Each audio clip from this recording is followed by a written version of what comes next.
How you doing, everyone? This is Kevin. I'm back with another video. I'm going to do a little review on this. This is a pump faucet combo combination. It comes with the faucet and the pump. Now, when you get this, you don't get the hose that goes from the pump to the faucet, or the hose that go to from the pump to your water storage. And I'll talk to you in a little bit about that hose that goes on there. Now, this will clamp right down to your counter or your sink.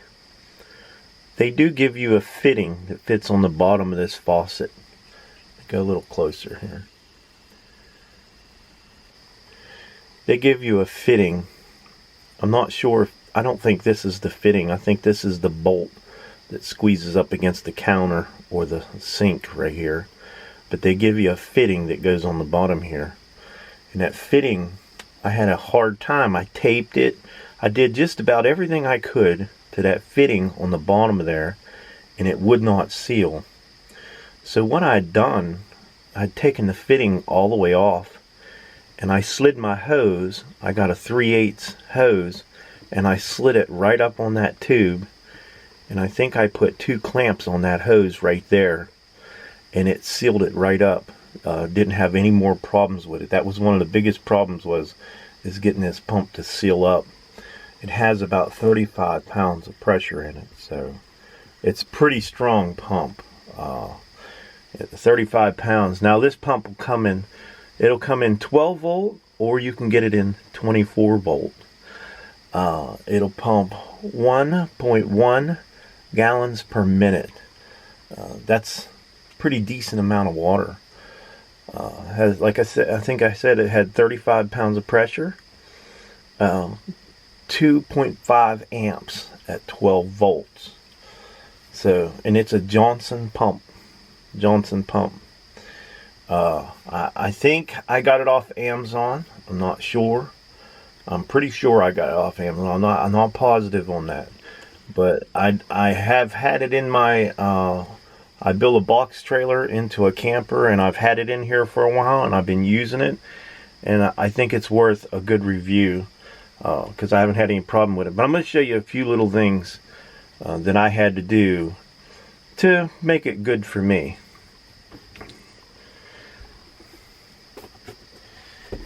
I get that box out of the way. Now there is the sink right there. Now when you're running this, I have a switch off to the side, and I can turn it on. You'll hear it come on. Well, maybe not.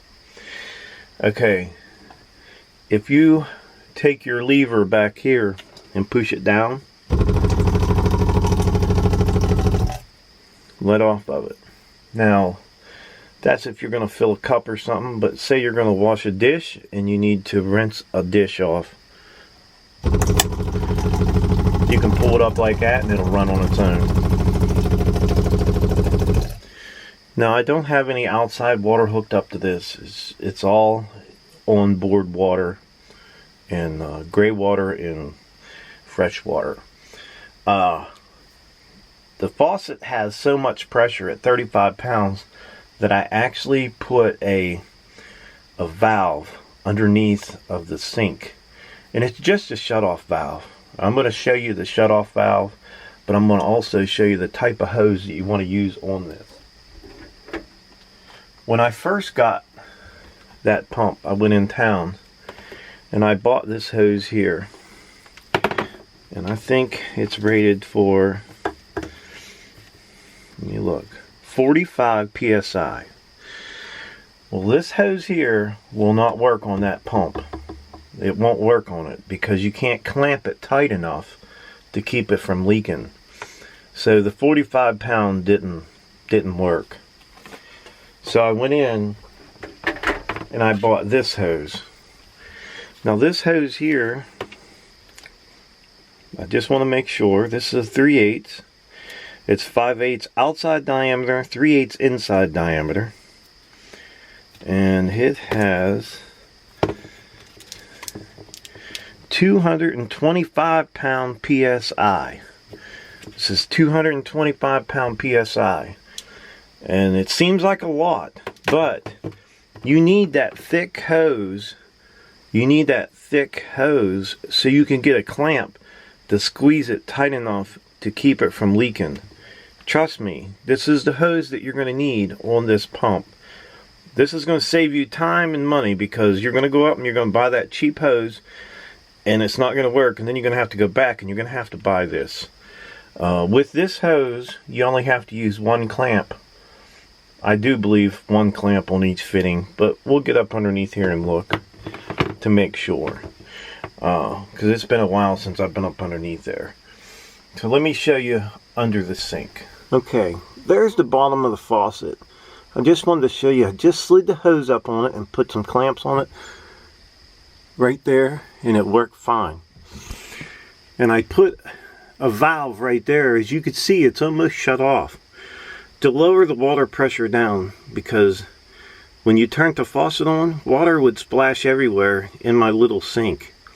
So I needed to cut the water volume down. It's not actually cutting the pressure, it's just cutting the volume. You can see the pump is right there, and the pump worked out really well. Now this is that cheap hose going in this side, but from that side over where the pressure is, you want to make sure you have the good hose. Cheap hose, good hose. Now you can use the good hose over here too, but I already had this hooked up, and it was a little smaller hose and better for me to drill through the top of that holding tank. Now there's my freshwater holding tank. Then I have another freshwater holding tank right there. And this is my gray water holding tank. Now make sure you mark each one of these tanks, either with a permanent marker. What I did is I took a hot iron and melted it right into the handle. This is wastewater, freshwater, and freshwater. So that's how I have it hooked up. Not very much to it, just hook the power to it, and it'll actually, when it gets up to 35 pounds of pressure, that pump, it actually shuts off. So, but I do have a shut off for it right there. There's my shut off. So I just turn that water off when I'm not using it, and I turn that switch on when I'm using it. Okay, for those of you who are looking for a pump and a faucet combo for your camper or a box trailer, whatever you're building, I do believe that this is a good little setup. I've been using it for a while. I didn't do the review right away because I wanted to make sure that it was a good setup, and I think it's perfect for what I'm doing in this situation here. So I hope you guys enjoyed my little video. Don't forget to subscribe, leave me thumbs up, thumbs down, or comment if you'd like. Till next time.